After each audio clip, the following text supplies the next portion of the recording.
ఇన్నాళ్ళకి railway department వాళ్ళకి మన బాధ అర్థమైనట్టుందండి. నిజమే నిజమే చెప్తున్నాను నేను. మొన్నటిదాకా ప్లాట్ఫామ్ టికెట్ బుక్ చేసుకోవాలంటే ఒక యాప్, రిజర్వేషన్ చేసుకోవాలంటే ఒక యాప్, ఫుడ్ డెలివరీ చేసుకోవాలంటే ఒక యాప్, కంప్లైంట్ ఇవ్వాలంటే ఇంకో చోట, ఇన్ని బాధలు ఉండేవి రైల్వే. ఇదేంటి వీళ్ళకి ఏం అర్థం కావట్లేదా, ఎందుకు జనాన్ని ఎలా పీడిస్తున్నారని అనిపించేది. మొత్తానికి అర్థమైపోయినట్టుంది. ఒకే ఒక యాప్ తీసుకొచ్చేసారు, రైల్ వన్ అని చెప్పి ప్లే స్టోర్లోకి వెళ్ళండి.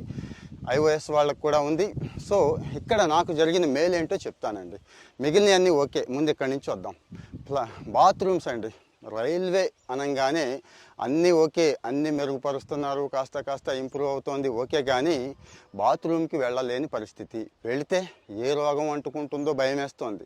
రైలు ఎక్కి ఒక 24 గంటల నుండి దిగితే తుమ్ములో జలుబో దగ్గులు, అంటే ఇమ్యూనిటీ బాగున్న వాళ్ళు ఓకే, మనలాంటి వాళ్ళు లేని వాళ్ళ పరిస్థితి ఏంటి? బాత్రూంలో ఎంత బ్యాక్టీరియా ఉంటుందో మీకు తెలుసు.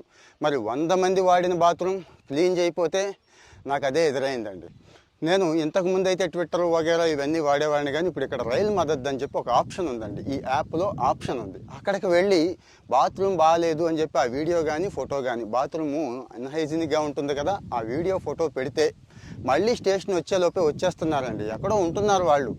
అంటే రైల్వే తప్పేమీ లేదు, ఒక కాంట్రాక్టర్ని పెడతారంట, వాడు యాక్చువల్గా ఈ పని అంతా చెయ్యాలి. మీకు తెలుసు కదా ఆడేం చేస్తాడో, ఎక్కువ మందిని పెట్టాల్సిన చోట తక్కువ మందిని ఆల్రెడీ పెట్టినా కానీ వాళ్ళేమో ఎక్కడో కూర్చుంటూ ఉంటారు, హాయిగా కబుర్లు చెప్పుకుంటూ ఉంటారు, వినరు. మనం బాధ్యత గల సిటిజన్ అయితే, అంటే మనకు ఆ రెస్పాన్సిబిలిటీ ఉంది కదండి.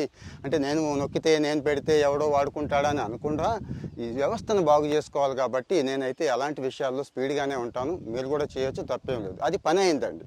అక్కడ రైలు మద్దతులోకి వెళ్ళి ఈ బాత్రూమ్ ఎలా ఉంది అంటే పని అయింది. సో ఇది ఒక్కటేనా అంటే ఇందులోనే ఫుడ్ డెలివరీ, ఇందులోనే పిఎన్ఆర్ ఎంక్వైరీ, ఇందులో నుంచే బుక్ చేసుకోవచ్చు, ఇందులో నుంచే రీఫండ్ తీసుకోవచ్చు. అంటే రైల్వేకి సంబంధించి మనకి ఏదైతే అవసరమైన సేవలు ఉన్నాయో అవన్నీ కూడా ఇక్కడ పని అవుతున్నాయండి. అంటే నాకు అయ్యింది కాబట్టి, నాకు మంచి జరిగింది కాబట్టి, నేను కంఫర్ట్ ఫీల్ అయ్యాను కాబట్టి, నాకున్న సమస్య తొలగిపోయింది కాబట్టి మీకు కూడా షేర్ చేస్తున్నాను. ఇలాంటివి షేర్ చేసుకోవడం కోసమే కదండి సోషల్ మీడియా. అనవసరమైన చెత్త చెదారం షేర్ చేసుకొని బుర్రకి ఎక్కించుకొని, తర్వాత బుర్ర వేడెక్కించుకొని బ్రెయిన్ రాట్ ఇలాంటి జబ్బులు వస్తున్నాయి కదా, అవన్నీ మనకెందుకు? మంచి విషయాలు షేర్ చేసుకుందాం. సో రైలు మద్దతు ఒకసారి ట్రై చేస్తున్న వాళ్ళు, ఆల్రెడీ ట్రై చేస్తున్న వాళ్ళు కామెంట్లో పెట్టండి. ట్రై చేశాక కూడా మీకు పని అయిందో లేదో పెట్టండి. ముఖ్యంగా ఇలాంటి సమస్యలు, ప్రధానమైన సమస్యలు, బాత్రూమ్ లాంటివి ఇంకా చాలా సమస్యలు ఉన్నాయి, ఏమున్నాయో అవి కూడా పెట్టండి. మీ ఎక్స్పీరియన్స్ కూడా షేర్ చేయండి, చాలామందికి ఉపయోగపడుతుంది. కామెంట్స్ చదువుతున్నారు, మన వాళ్ళు వచ్చి కామెంట్స్ చదువుతున్నారు. సో మరి మీకు సమాచారం నచ్చితే ఫాలో అవుతూ మన వాళ్ళకు కూడా షేర్ చేయండి. మీ